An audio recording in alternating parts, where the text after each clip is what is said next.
Hello everyone! Welcome back to the channel. By default, File Explorer opens to the home page in Windows 11.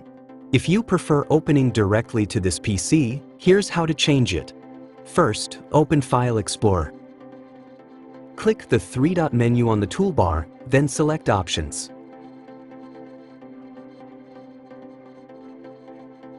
In the Folder Options window, make sure you're on the General tab. At the top, find the Open File Explorer to drop-down menu.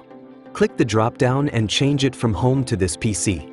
Now click Apply, then click OK. That's it. From now on, every time you open File Explorer, it will open directly to this PC, giving you quick access to your drives and connected devices. If this video helped you, don't forget to like, share, and subscribe for more Windows 11 tips and tricks.